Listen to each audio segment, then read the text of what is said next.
Mesdames et messieurs, bonsoir. Au micro, votre ami et frère Mor Talla Sarr. Je vous parle donc depuis la ville de Torino en Italie, comme d'habitude. Mais tout d'abord, je vais vous rappeler qu'on va changer de thème aujourd'hui parce que sur cette vidéo, donc, on va parler de faits divers,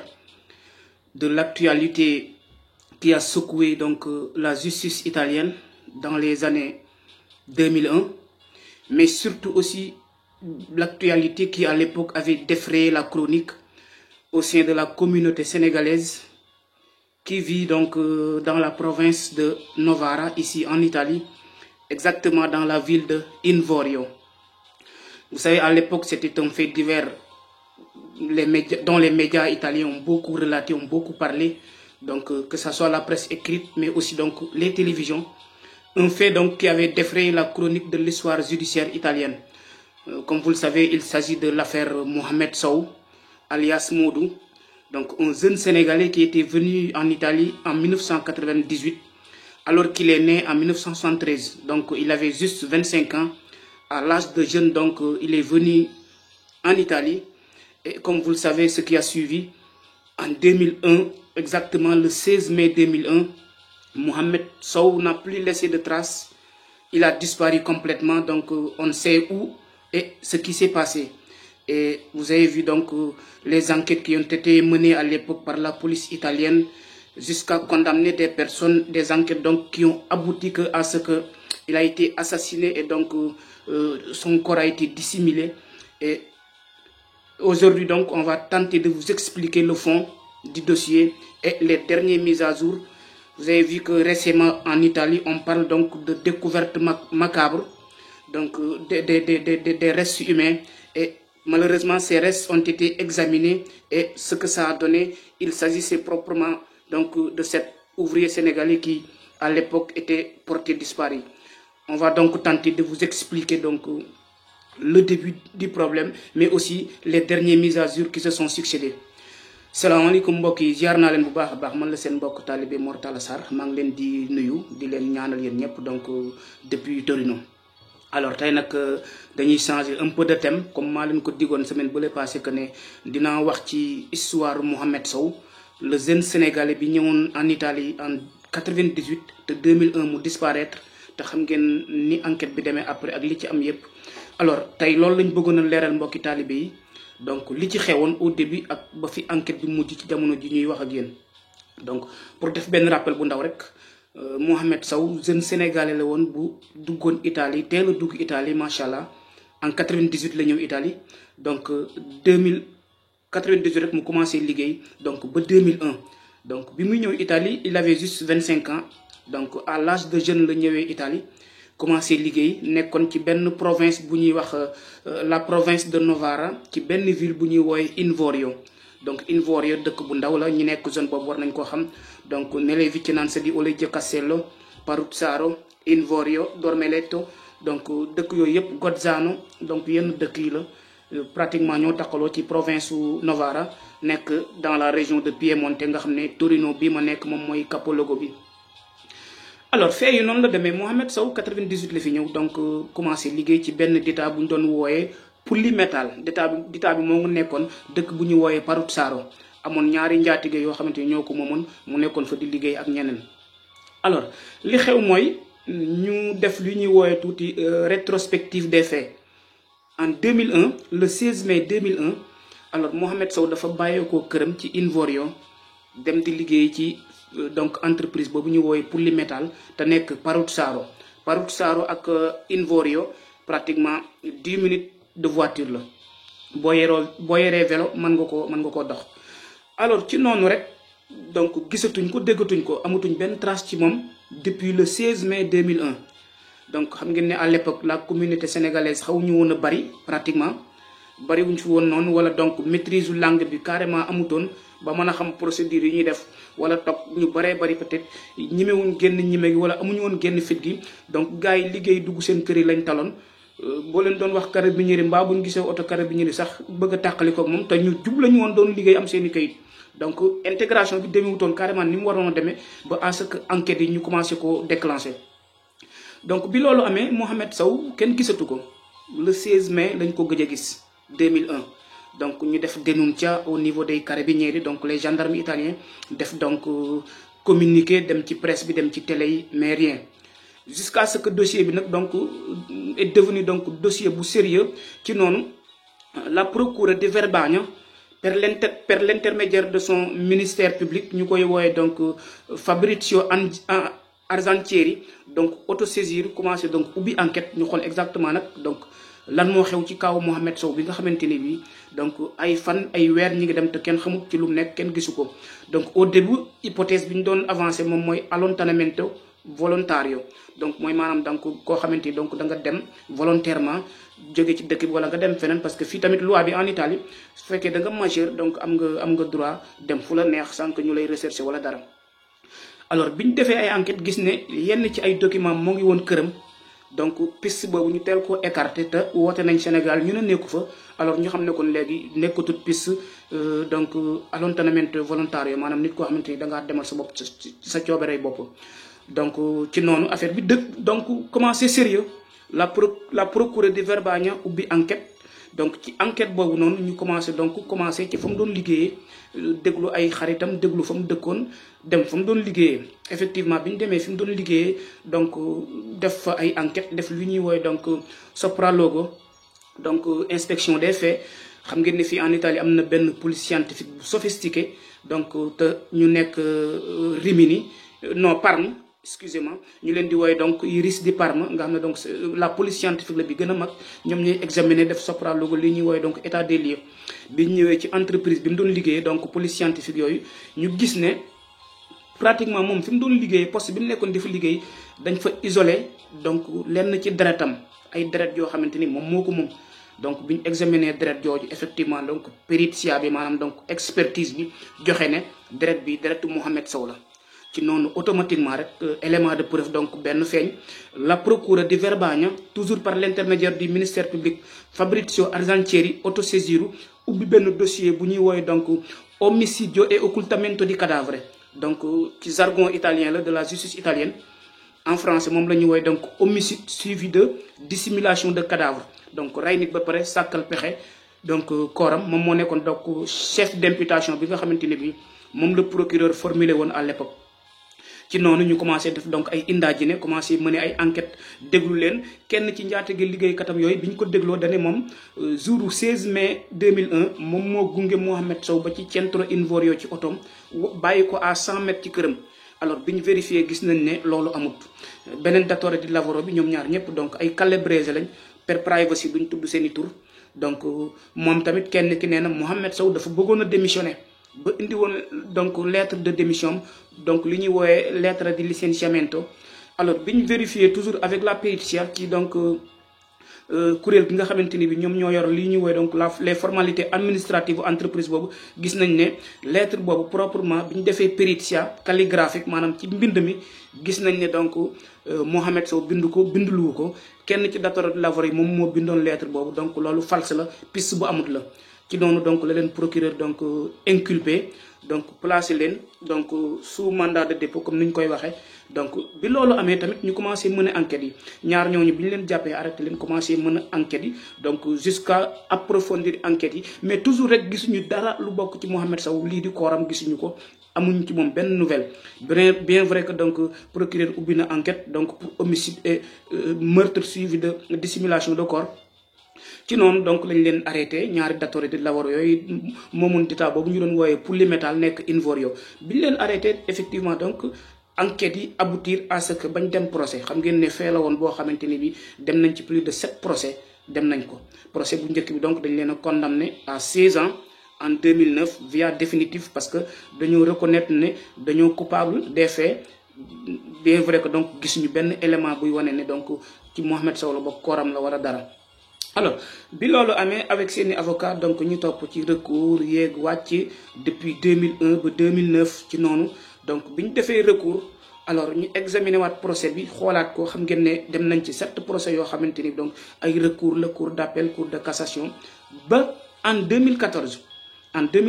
donc ak seeni avocat ñaar ñooñu ñi nga xam ne dañ leen a tuumaaloon te ñooñu nekkoon njaatige Mohamed Sow ñu acquitté leen, cour d'appel bu Torino acquitté leen. donc bàyyi leen complètement motif bi mu sukkandiku pour bàyyi leen nag moom mooy donc non c'erano prove elementi sufficienti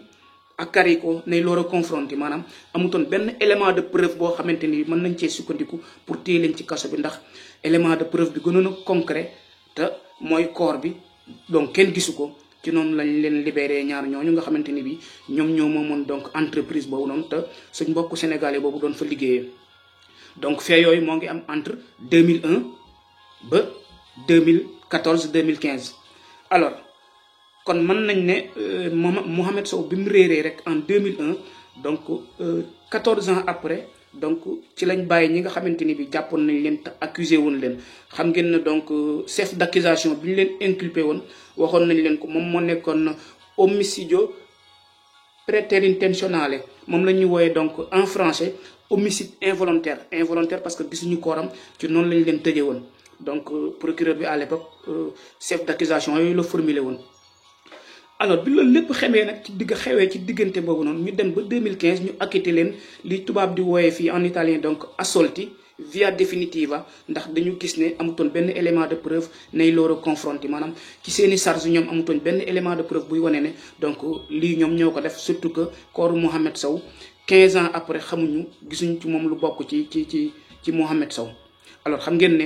hypothèse reato bi à l'époque bien vrai que gisuñu woon kooru Mohamed Sow moo ngi nekkoon comme ni leen ko waxee omicidio e occultamento di cadavere donc homicide suivi de dissimulation de corps te loolu tamit élément bu concret la boo xamante ni bi dinañ ñëw ci biir vidéo bi pour wane ne naka la déterminant ginnaaw bi nga xamante ni bi donc am na beneen nouveau rebondissement bu am ci affaire Mohamed Sow. alors biñ leen bàyyee en 2014 2015 donc xam ngeen ne entreprise bi dafa mujj dem fallimento tëj ñoom ñaar ñooñu ñu accusé woon dem ñibbi seen dëkk. ñu rappelé sax les mêmes personnes yi ñu accusé woon à l'époque te la procureur di Verbania indagare woon leen woon en 2017 jàppoon nañ leen ci benn opération mafia boo xamante ni bi la procure anti mafia di Calabria moom moo ko mëne woon bañ nekkoon arresto domiciliaire ba en 2019 lañ leen di soog a libéré. alors fait yi ñu leen nettali yépp nag moo ngi am entre 2001 ba 2015 bi ñu leen libéré ñu ñibbi donc communauté sénégalaise bi nekk ak seen naqar. donc am na ñu jàppoon tëj leen bàyyi leen ndax amutoon benn élément de preuve donc yéeg nañ ci wàcc ci dem fu nekk mais noonu la mujjee mais jusqu'à présent lépp lu bokk ci Mohamed Sow rek dañ gënoon koo xam ci Modou tam nekkoon province su Novara ñëwoon Italie 98 commencé woon liggéey ba 2001 mu disparaître donc gisuñu dara lu bokk ci moom. alors ñu dem 2015 biñ bàyyee ñooñu le 14 novembre 2021 nekkoon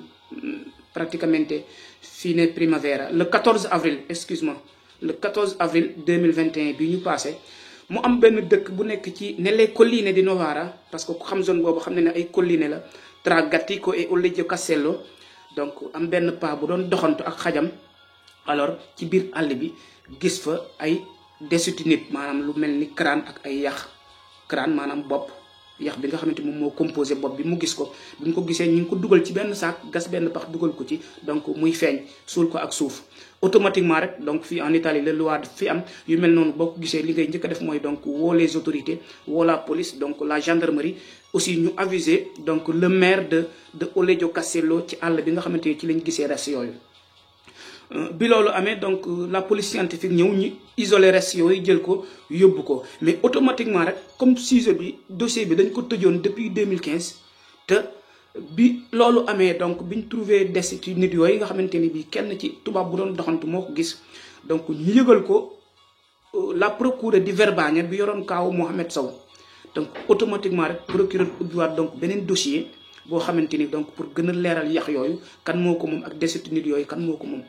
donc loolu bi ñu koy gis 20 ans la après ginnaaw bi Mohamed Sow réeree kenn xamul ci lu mu nekk mu nekkoon 2001 ba 2021 16 avril 2021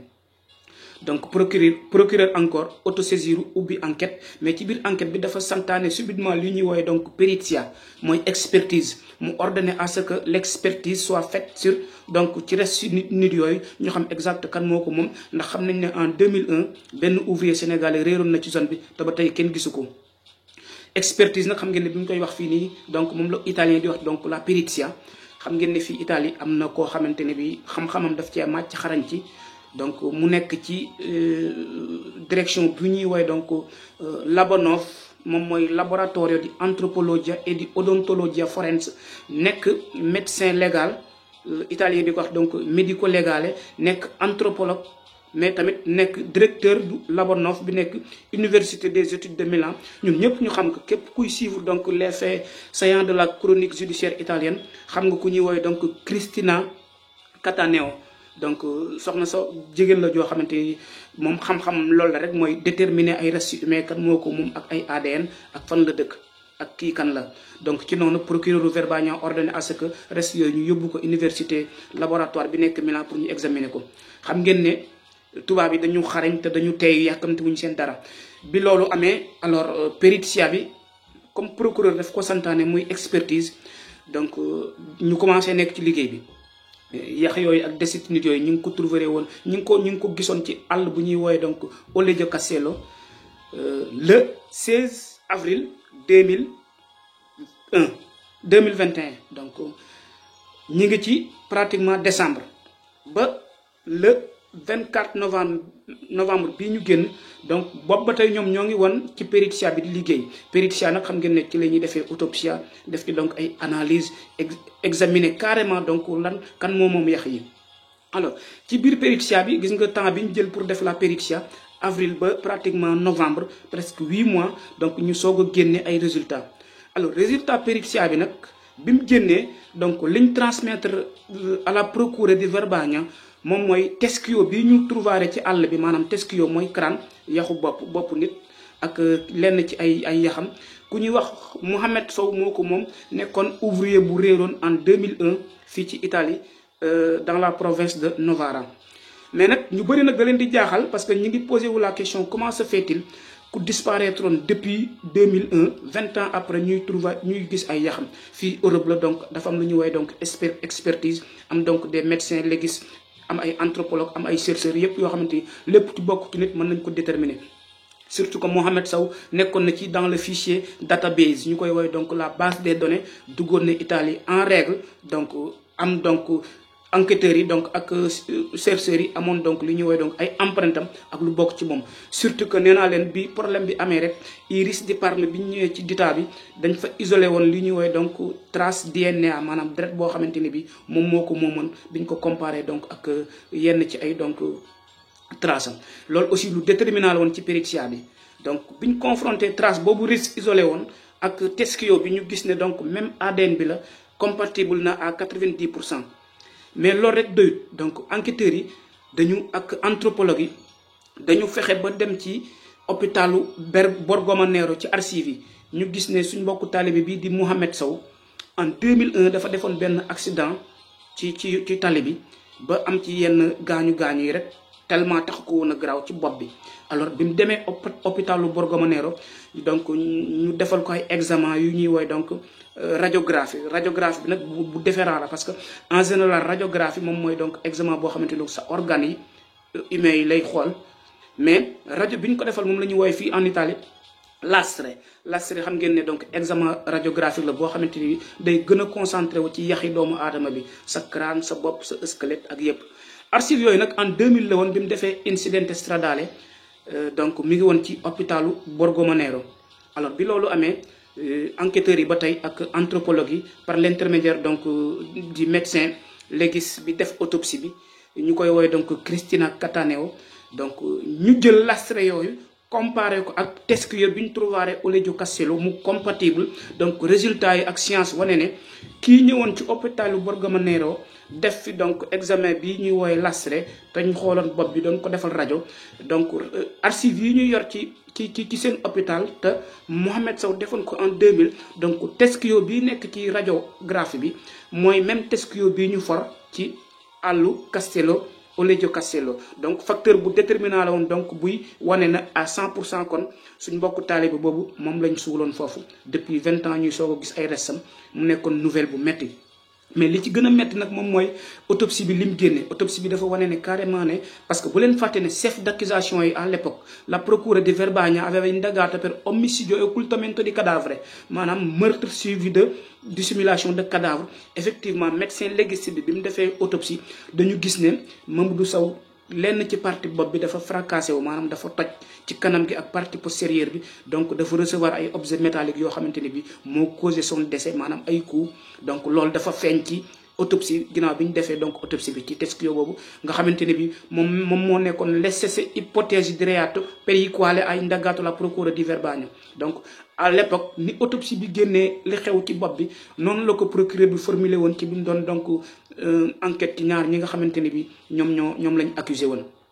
mu nekk vraiment nag nouvelle bu metti bu douloureux boo xamante ni bii donc at yooyu noonu la communauté sénégalaise dundoon nañ ko fi mu metti trop bien vrai que fee la boo xamante ni ñoom ñun bi muy am fekkuñu woon Italie donc à l'époque dama doon toog ak samay xarit Sénégal ñu ëpp ci ñi may wax tey ji ñi ngi ci même province bi ñoo bokkoon fu ñu doon liggéeyee ñu doon waxtaan ci problème bi ñu naan sa waaye di dafa réer kenn gisu ko parce que kenn ci ki nga xamante ne bi moom laa bokkaloon fu ma doon liggéeyee Sénégal magam ak Mohamed Sow ñoo bokkoon benn kër Invorio donc ñu ko doon naqar lu mu nekkoon lu mu metti man bi ma nekkee Sénégal donc bi ma ñëwee Italie tamit ma continuer def samay recherche di xool kaam lan moo xew di suivre la télévision di xool vraiment fan la mujj ba dernièrement gis ngeen li ci am donc mu nekk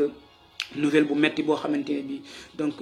metti woon na ci la communauté sénégalaise surtout nag donc dans l'histoire judiciaire italienne doonoon na loo xamante ne bi metti woon na trop ginnaaw bi nga xamante ne bi procureur Verbania defoon na ci liggéey bu mucc ayib ba niñ jàppee ay nit bàyyiwaat leen seetal leen ndax mancanza di prova mu leer na la kon bu fekkoon jamono jooju teeloon nañoo trouver kooram rek alors dañuy xam ne ñii ñu ci takkaloon kat ñoom génnuñu ci ndax lu tax mooy fi nga xamante ne fi lañ trouver restes humains yooyu ak fa mu doon liggéeyee mën nga koo dox ak tànk donc diggante bu jege la Paruzzaro ak Oleggio Castello ku xam zone yooyu xam nga ne donc ay dëkk yu jege la yoo xamante ni mën nga koo dox donc li ci gën a métti rek mooy pour trop donc enquête la boo xamante ni bi kenn duutu ko mën a ubbiwaat ndax kenn duutu leen mën a jugé waat donc rimarrà un delitto irrisolto comme ni ñu koy waxee ci délit yu bari yoo xamante ni amuñu réponse ndax nell'ordinamento giuridico italiano donc la loi italienne ni muy doxee mooy ne bu fekkee nit ki dañ la yóbbu procès ñetti yoon terzo grado ba nga dem via définitif ñu acquitté la alors procès boobu kenn mënatu koo ubbi ci même reato bi donc trouvé nañ Mohamed Sow donc mais pour trop enquête bi mënut a avancer mënatuñ ko ubbi ndax niñ ci tuumaaloon dañ leen donc acquitté via définitif ci cour d'appel bu Torino donc mu nekkoon fait bu metti boo xamante ni communauté sénégalaise bi dund nañ ko te donc waaye nag ñu ci am sant di ñaanal kii di Mohamed Sow te xam ne au moins famille ak waa këram donc am nañ certitude bien vrai que 20 ans après gisuñu lu bokk ci moom donc am nañ certitude ne donc ay mbiram nii la demee woon ginnaaw bi nga xamante ne bi science ak donc rajo yi mu defoon hôpitalu Borgomeo Nero en 2020 wane ne na carrément donc lii ci moom la bokk donc moom la woon ndax tamit fii Italie bu fekkee da nga def découverte macabre moom nga gis yoo xamante ne bi reste humain la war a dara donc ci zone bi la procure li muy njëkk a def mooy xool donc rétrospective ci ginnaaw ndax zone bi amoon nañu fi réer mbaa amoon na ñoo xamante ni bi donc gis ñu leen tañ déclaré woon subitement rek enquête bi day gaaw pour mën a déterminer donc yax yi kan moo ko moom donc ñu koy ñaanal suñu borom xare ko àjjana donc jéggal ko ay bakkaaram donc mu eggale ndawam alaxira ak àjjana fee bu metti la woon mais nag lii moo ci am lii moo ci xew te donc enquêteurs yi tamit te bu ñu tam rek di tâtonner wala donc anthropologue yi di wax lu leen leerut donc dañ ci liggéey ba 8 mois yu leer donc ak ay scienziati yu qualifié yu professionnel xam ngeen ne la signora Cristina Cattaneo moom délit yu bëri fii en Italie bokk na expertise moo koy résoudre xam ngeen ne il delitto di Yara Gambiraso bi amoon donc Brembate Sopra nella provincia di Bergamo donc moom ku ci liggéeyoon la ba isolé woon trace bi ñuy woy donc la 31 G20 mu nekkoon trace boo xamante ni moom moo aboutir à ce que bañ identifier kii ñuy wooyee Massimo Bossetti donc expertise am donc ak xam-xamam lu ñu rafetlu la te dañ koy solliciter en général donc dañ koy sant muy def ay expertise bu ñu amee lu leen jaaxal ci yenn donc trace yi wala dara donc mbiri Mohamed Sow nii la demee mu nekkoon vraiment sujet bu metti bu douloureux woon boo xamante ni bi donc la chronique judiciaire italienne dund na ko de 2001 à 2015 ba ci 2021 bi ginnaaw bi nga xamante ne bi trouvé nañ kooram ñu faat ko donc dugal ko ci saaku plastique gasoon ko suul ba lenn ci ay restam ñu foran ko ci fan yi ñu mujj te biñ ko analyser mu nekk moom donc mu nekkoon histoire bu metti ñu ngi koy ñaanal suñu borom xare ko àjjana jéggal ko di ñaan suñu borom defal muñ waa këram ak la communauté sénégalaise ñu ngi leen di sant bu baax a baax seen mbokk taalibe Mor Talla Sarr depuis Torino jërë ngeen jëf